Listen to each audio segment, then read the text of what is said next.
Hello and welcome to day 16 of the category Mistake Living with Anxiety. If you've noticed my YouTube page, I kind of have the pictures change every day. I'm kind of trying out different titles, different ways of doing things. I'm still the same person. I'm still the same day by day by day. I'm just trying to figure out making ways of making it look snazzier. Not really just for y'all, more for me to show that I still have a working brain. Um, Yeah, that's always a good thing to have. I promise you that. Working brain is always positive. So I've been struggling in the last 24 hours. Like I had a really good went to the doctor's yesterday, changing meds, da da da. Okay. Um, but I had a really good 24 hours. So I woke up this morning thinking we got this. Then today, kind of like exploded a little bit. Now, why did it explode? It exploded because I stupidly or humanly, I fell down rabbit holes of news and things that are going on in the world, and I let it bother me a lot. I let it bother me um, in ways that it shouldn't. Okay, so you read the news, you watch the news, and all of it's one side or the other. There's never just positive. Greta Thunberg is deported from Israel. Okay, great. I don't care. Um, this guy that was a really bad person was deported wrongly, and now he has to come back to America so he can face trial, so he can probably be deported again. Um, don't care. Bad people. I don't care if they're American or not. They are just bad. I mean, it's if you have a history of being a bad person. I mean, I'm not a great person. Um, I guess just there's certain rules and we don't follow them as much as I would hope for. Human decency rules. Um, there's people out there saying, well, these people aren't getting the support they need. These people are. It's not fair. We should not do this. We should not do this. We should give. I don't know. It's a lot of stupid. And I started running down it. Trump is going to bulldoze the front lawn of the Rose Garden to put up flagpoles. Just silly things that we shouldn't care about. Hamilton reunited, the cast did for the Tonys, but one of them wasn't prominently featured, and what is up to that? All this small crap that um, doesn't feed my family. It doesn't help out a child in need. It doesn't fix our economic system. It doesn't fix the world's hunger problem. It doesn't fix global warming slash cooling slash whatever it is this week. It doesn't fix war or famine. Greta Thunberg putting herself in front of a cell phone to show the world how unfairly she's being treated on her private boat, um, trying to save people that she's never met, um, from people she's never met and she doesn't understand because she's Greta Thunberg. Um, I don't care. I probably know more about the Palestinian Israeli crisis than she does. And you know what I'm not doing? Taking my private boat to interfere because I'm not that dumb. What's a riot? What's looting? What is really a riot? What's really looting? What's peaceful protest compared to not peaceful? What power does a president? I don't care. Okay, it's funny that I was watching again the news and I'm hearing all this stuff about how we share, men and women share 99.9% of our DNA. We share we're very similar. And then someone said, well, that's really far apart. That 1.1% could be a lot. And the other person's like, no, it's not. It's not. It means that we're equal. Um, and then the other person's like, well, men are usually stronger. Men are usually taller. Women have this. Women can have babies. Men can't have babies. Women's bodies change when they get older, when they mature compared to men who don't. Women mature normally faster than men. There's positives and negatives for both sides. And the other person said, well, no, we're that close. We're really close. And then the guy brought out, well, we're 99% connected to chimpanzees, and there's a large difference. I think to myself, This is a news program. They're having this debate. What is wrong with the news? Because again, I don't care. Here's the thing. My wife and I, very different. Okay. She's not going to say, oh, I'm similar to him. One, she doesn't want to be. And two, she's better than that. Um, if if there's things that I can do that she can't, it could be I'm taller, could be I'm stronger, could be she doesn't want to do it. It could be I have her do things that I can't do. And it doesn't make her weaker. It doesn't make me weaker. It makes us different. And together we make an equal partnership. But we've seemed to have lost that. And I don't know why. It used to be, a man and a woman or a relationship was about equal parts coming to form a better equal. So you put 100% of yourself into the marriage. She puts 100% of herself in the marriage. And any weakness you have, most likely she has, and the other way around. And you work together, and it's great. I'm really bad at organization. I can start projects all day, but never finish them. My wife helps me finish them. Why? Because I don't finish them. I have like 6 unfinished video games. I have a Lego thing that I built that I'm going to put the last 4 pieces on. I haven't done it yet. I have a deck that's got a board sticking out that I just have to cut. Haven't done it yet. Now, the outside work I can see because it rains every time I try to do outside work, but I'm getting it done slowly. Lego's no excuse. Video games, no excuse other than I feel bad for playing video games. Even my wife tells me not to feel bad. Lots of things I haven't finished. But she makes it better because she either helps me finish it or reminds me to finish it or encourages me loudly to finish it. But that's the thing that bothers me. It's I know a lot of people who are in relationships, and I think sometimes they forget that relationships are not 50% me, 50% you, and we make 100%. No, it's 100, okay? And maybe I'm old-fashioned, but, my wife and I share bank accounts. We share our money. We share pretty much everything. Now, her car is her car, my car is my car, and that's just because we've never done it. So she wanted to do it. I said, okay, no problem. Have your own car with your own name, don't care. The insurance is still under me and her, just like the house. The house is under me and her. I'm first just because it's a VA home loan and I'm the veteran. That's the only reason I'm first. It's not I'm better than her. It's I qualified for a better loan with my name on top than second. If she decides to go back and get her doctorate, she'll be Dr. Mariello. And then it'll be Dr. and Mrs. Mariello. Doesn't hurt my feelings. Doesn't make me angry. But I watch people and I talk to people and I try to figure out people.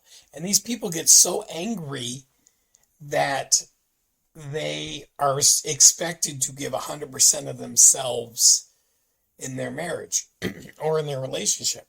How dare someone ask me to give everything? How dare someone ask me to give it all up, to become one? But see, you're not giving it up. And that's the thing that drives me bananas. If you're doing marriage right, if you're doing relationships right, giving up 100% of yourself doesn't hurt. It doesn't make you less than. It makes you better. It makes you stronger. It makes you a person, a spouse, a loved one, whatever you want to call yourself. It makes you integrated into each other. My wife depends on me, I depend on her. My wife knows exactly, most of the time, what I'm thinking and how I'm doing something. And I really would love to know that kids I've worked with, kids that have been part of my life, kids that are my kids, people who just know us, look at us and go, okay, marriage hasn't always been perfect. They fight, they argue, they disagree, they squabble. But they are 100% into each other. And I think that's the big one. Are you 100% into the other person? Are you willing to lay down your life for the other person? Um, no, I am. I am 100%. My wife called me up and said, "Hey, honey, something bad's happening. I need you." I would not stop till I got to her. I don't care if it's fire department, police, the army, a militia, Al Qaeda. Don't care. I'm getting to my wife and I'm taking care of her. And people are like, well, let the trained professionals know. When it comes to my wife, I am the trained professional. See, when I got hurt in October, they brought me to the hospital and they wanted to do all this stuff to me. Um, and my wife literally said, no. And like, well, no, no, no, this was what's happening. Well, she's like, he's my husband. I know what he needs. I know who he is, and I know what he is. And what you're describing is not what's going on. So you need to stop and listen to me. And I guess they asked me what I wanted, and I said, listen to my wife. I'm half dead, and what I'm saying is listen to my wife. Why? Because even in a half knocked out state, I know she is 100% for me. I'm the same for her. I would never let anyone do something to her if I could stop them, that is against who she is. Now, I've done that in the past, and sometimes she didn't want my help, and I thought she did.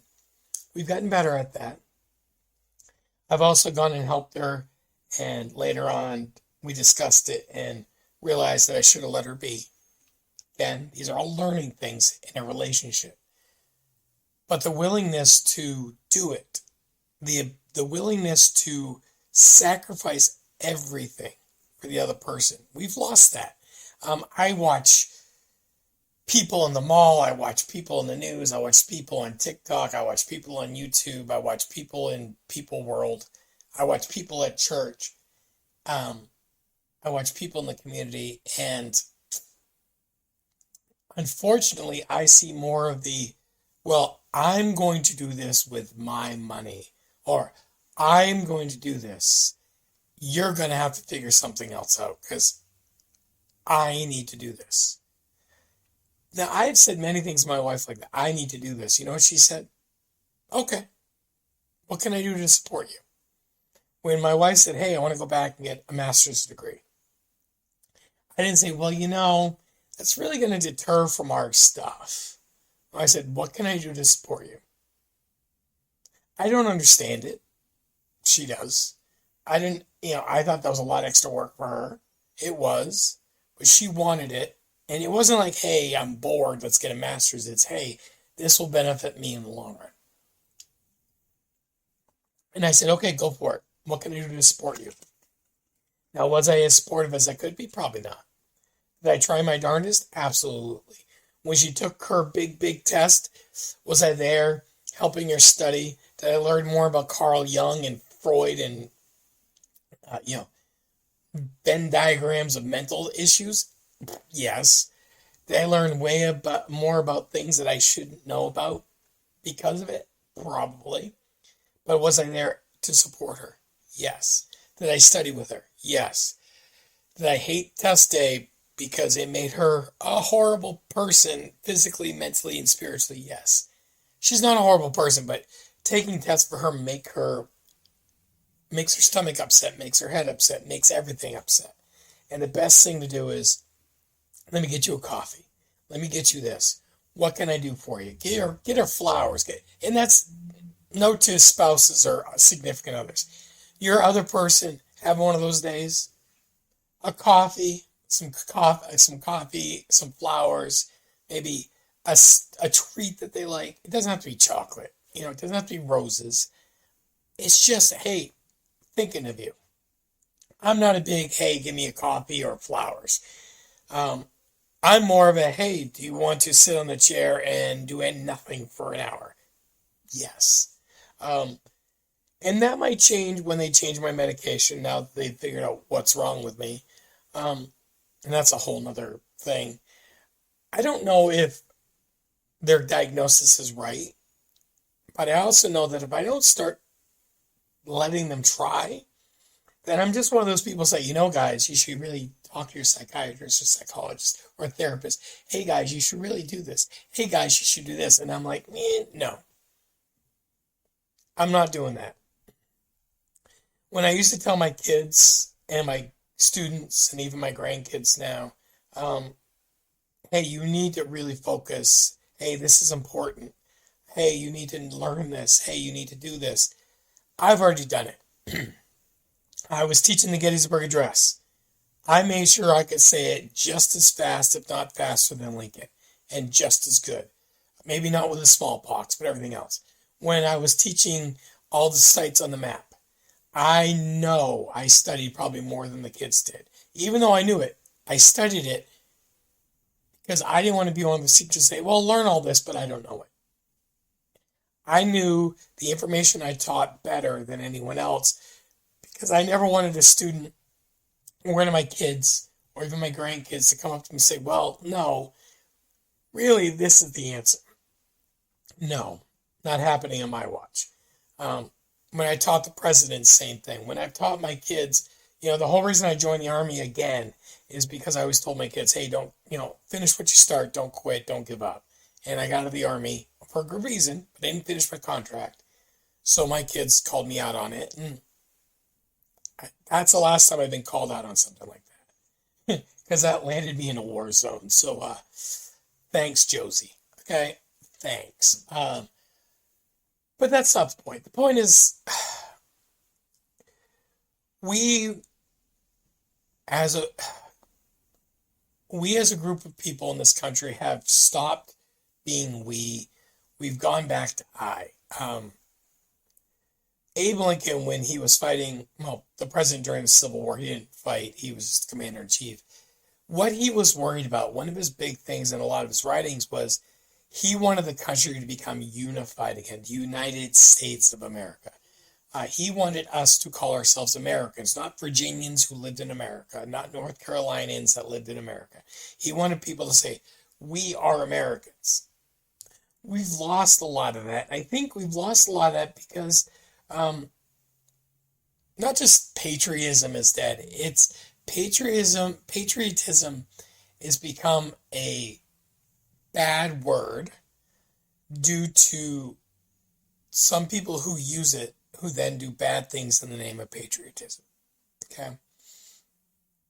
Alexander Hamilton was not born an American. He was an immigrant. Okay?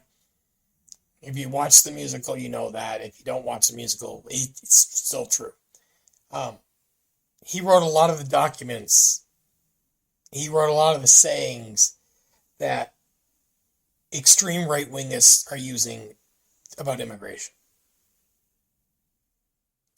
He wrote the documents, an immigrant wrote the documents about immigration or documents about the ideas of immigration, and then we're using those documents against immigration. He also wrote a lot of things about our government and how we the people should care more about we the people. Now, a lot of people are like, oh, he was an abolitionist. He was against slavery. He was against this. It wasn't really about slavery for him. It was about money. It was about wealth, power, balance. Just like Lincoln wasn't, oh, I'm anti-slave. He's more like, this slavery's dying out in the world. It's becoming something we don't need to have. It's becoming something that is more harm than good. And I think we're losing that, and maybe it's just me. Again, a lot of times, I say we or them or all of us. It's what I see. It's my perspective. Here's what I see. I see marriages falling apart, relationships falling apart because the we goes away. It's the I and I. I see a lot of families separating, disappearing, because mom and dad focus so much on I, they forgot about the we. And the children, the family, the kids, the grandkids, the relationships, the aunts, the uncles, the in-laws, they pay a price because of the I. My wife and I, we, have always tried to instill in our kids that you fight for your marriage. Now, Two of my kids have had marriages that are absolute train wrecks. And one of them, 100% not her fault. Other one, like 97.8% probably not her fault. And that 2.2%, I might be wrong on. But both of them fought for their marriages. Both of them fought for their kids. And they gave effort. I am 100% behind them.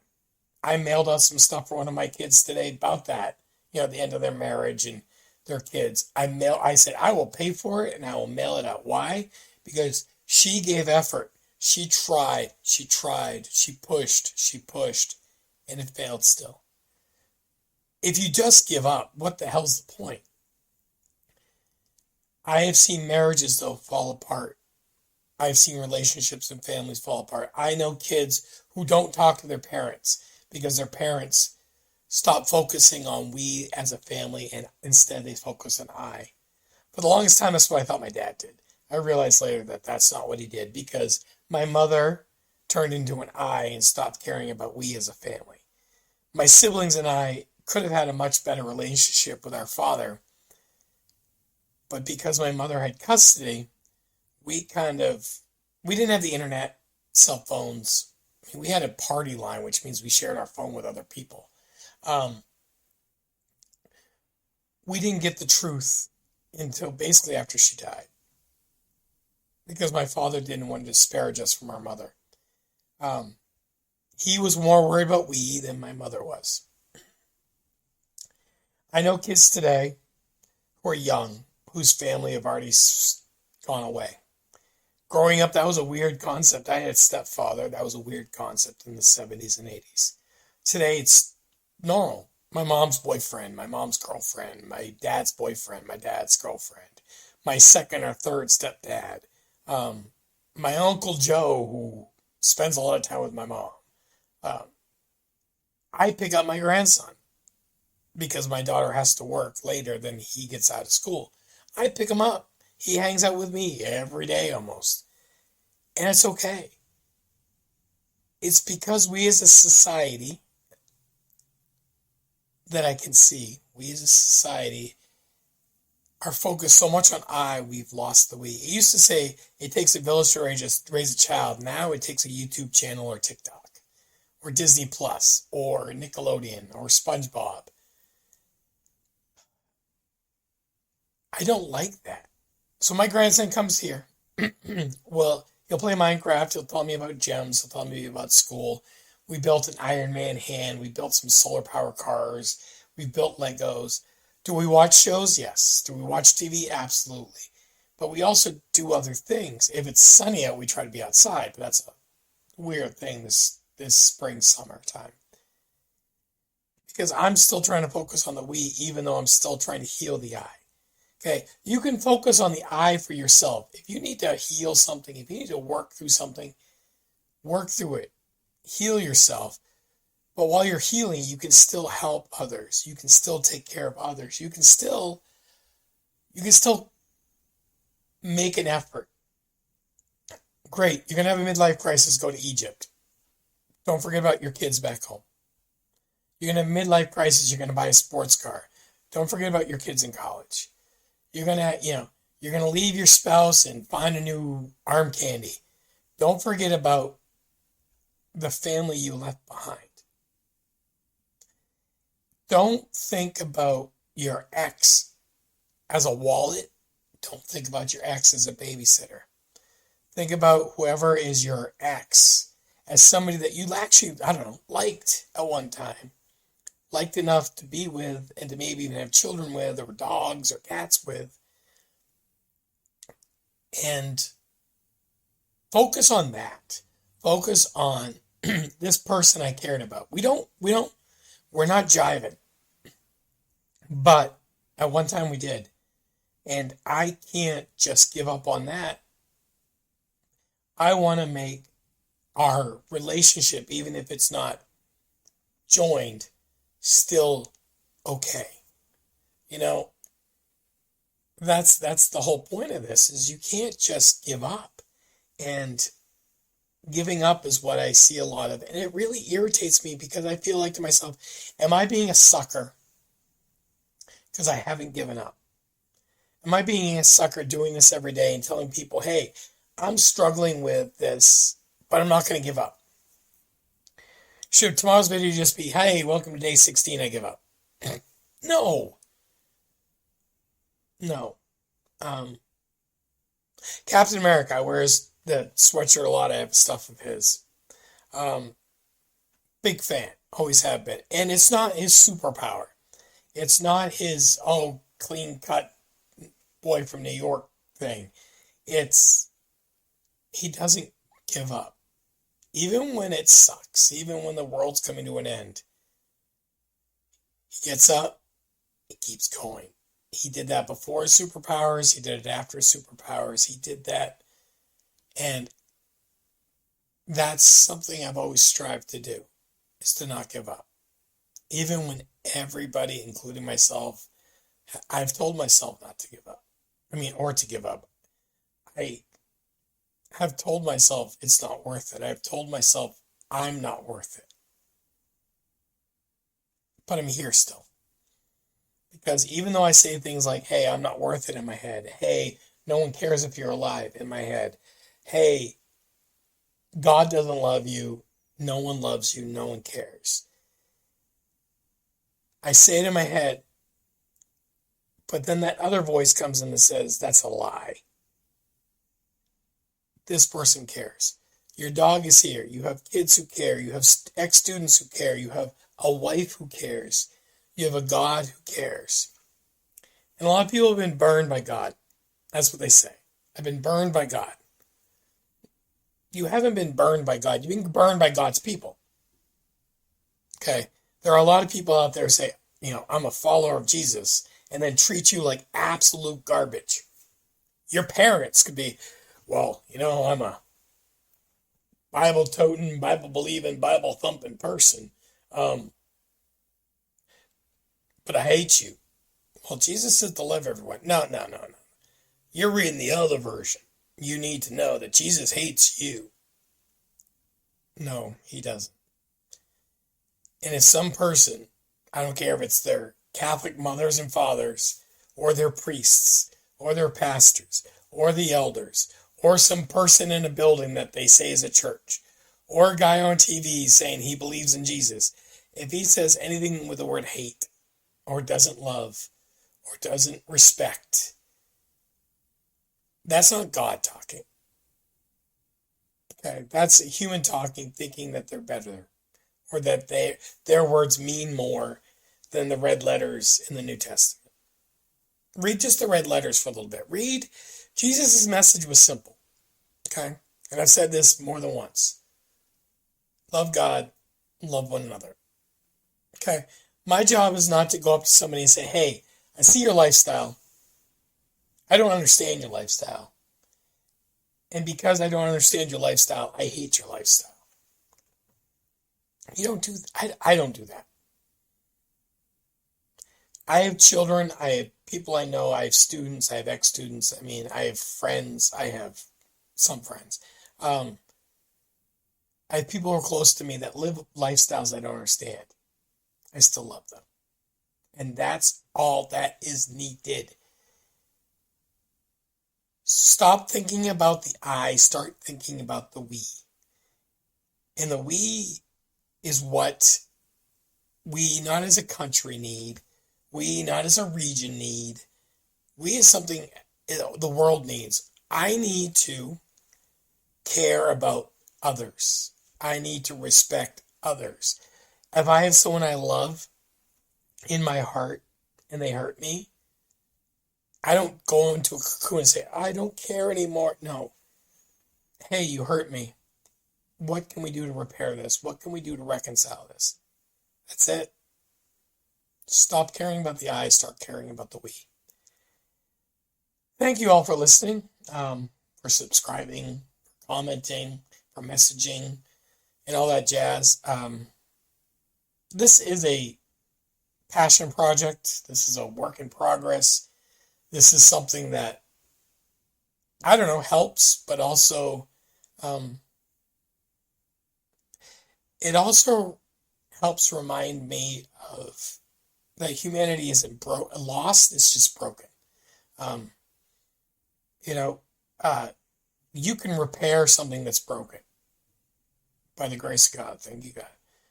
But if something is lost, if something's just not there, if something's disappeared, you can't fix something you can't find. We're broken, but we're not lost. Till tomorrow, thank you for watching.